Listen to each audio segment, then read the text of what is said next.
ఇలా మా సమస్యలు విన్న వెంటనే ఎంపీ గారు వైఎస్ అవినాష్ రెడ్డి గారు, ఎమ్మెల్యే రాజమౌళి ప్రసాద్ రెడ్డి గారు మేము పిలిచిన వెంటనే మా ఆహ్వానం మేరకు ఇక్కడికి వచ్చి మాతో కలిసి మా సమస్యలు విన్నందుకు మొదటిగా వాళ్ళకు కృతజ్ఞతలు. తర్వాత మా సమస్యలు అనేది మేము చాలా ఇబ్బందులు పడుతున్నాం అనేది ఒకసారి విలేకరుల సమావేశంలో చెప్పడం జరిగింది.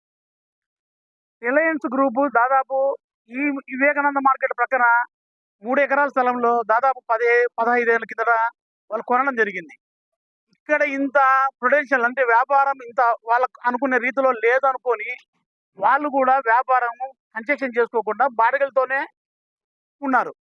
కానీ బయట నుంచి వచ్చే వాళ్ళు మాత్రము ఎన్నాళ్ళన్నా సరే ఉండి ఉన్న కాడికి తీసుకొని పోదామనేది వాళ్ళ ఉద్దేశంగా భావిస్తూ వస్తున్నారు.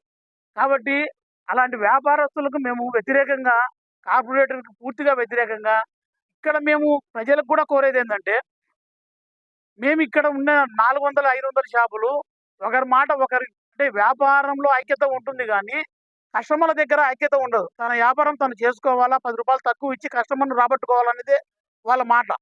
కాబట్టి కాంపిటేటివ్‌గా కస్టమర్‌కు రేటు రూ. 10 తక్కువ ఇయ్యడానికే ప్రయత్నం చేస్తాం. ఎందుకంటే వ్యాపారం జరగడానికి కోసం.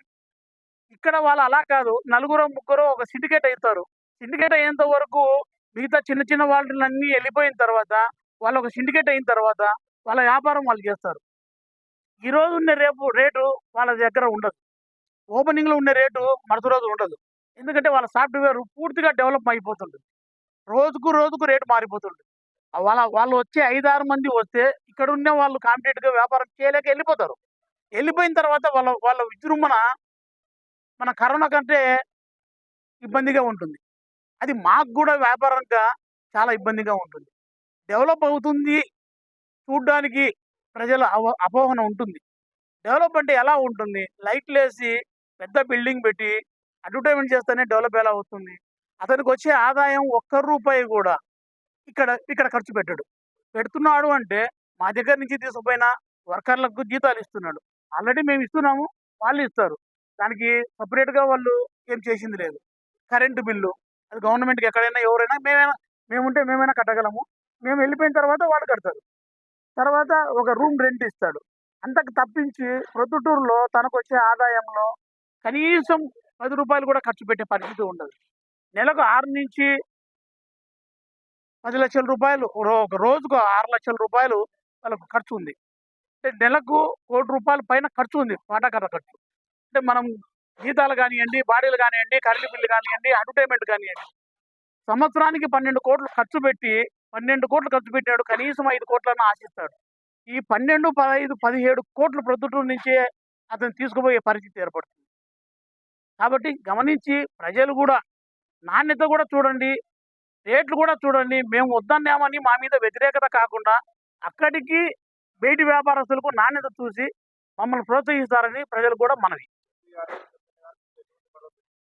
ఎమ్మెల్యే గారు, ఎంపీ గారు మాకు చాలా బాగా భరోసా ఇచ్చారు. కరెక్ట్‌గా మాకు సరైన నాయకుడిలాగానే, ప్రజల మనుషుల్లాగానే వాళ్ళు ఈ నియోజకవర్గానికి, ఈ కడప జిల్లా నుంచి ఎన్నికైన ఎంపీ గారు గాని, ఎమ్మెల్యే గారు గాని మాకు బాగా భరోసా ఇచ్చారు. వాళ్ళ దగ్గరికెళ్ళినప్పుడు గాని ఇదే మాట చెప్పారు. ఇక్కడికొచ్చినప్పుడు గూడా వాళ్ళు అదే మాట చెప్తున్నారు. లోకల్ ప్రజలకు సహాయం చేయాలా? మేము వద్దనడం లేదు కార్పొరేట్ వ్యాపారం చేయొద్దని. కాకపోతే వాళ్ళ పనితీరు బాగుందన్నప్పుడు పెద్ద పెద్ద సిటీలలో చేయొచ్చు గదా! అక్కడి నుంచి ఇక్కడికి రావడం ఎందుకు? జనాలు చిన్న జనాలు 2,00,000, 3,00,000 లోపల ఉన్న కాడికి దోచుకొని ఎళ్ళిపోతారు. వాళ్ళు మా పరిస్థితి మళ్ళీ పుట్టుకురావాలంటే ఇక్కడి నుంచి పరిస్థితి రాదది. ఎవరెవరు ఫీల్డ్ వాళ్ళెళ్ళిపోతారు. ఎవరెవరి వ్యాపారాలకు వాళ్ళెళ్ళిపోతారు. లేదంటే ఎవరి పనులకు వాళ్ళకెళ్ళిపోవాల్సి వస్తుంది. వ్యాపారం వదిలేసి. ఇక్కడ వాళ్ళు పెట్టదలుచుకుంటే ఒక ఇండస్ట్రీని పెట్టండి. ఇండస్ట్రీలో నుంచి ఉద్యోగాలియ్యండి, ఎంప్లాయ్‌మెంట్ ఇవ్వండి. పరోక్షంగా ఏదైనా సహాయం చేయమనండి. కానీ ప్రొద్దుటూరులో ఒక వ్యవసాయము, ఒక వ్యాపారం తప్ప ఇక్కడ ఎక్కడ ఏమి ఫ్యాక్టరీ లేదు. ఎంతసేపు ఉన్నా గాని ఈ వ్యాపారం మీదనే ఇక్కడున్న ప్రజలు, మనం కుటుంబాలు, వారి దగ్గర ఉన్న గుమస్తాలు ఇక్కడ జీవనం సాగిస్తున్నారు. అది గమనించి ప్రజలు, మీడియా, మా ఎమ్మెల్యే గారు, ఎంపీ గారు అందరూ సహకరిస్తారని మీకు ధన్యవాదాలు తెలుపుతున్నాను. మీడియా కూడా చాలా సపోర్ట్‌గా చేసినందుకు, సహకరించినందుకు వాళ్ళకు మరి ధన్యవాదాలు.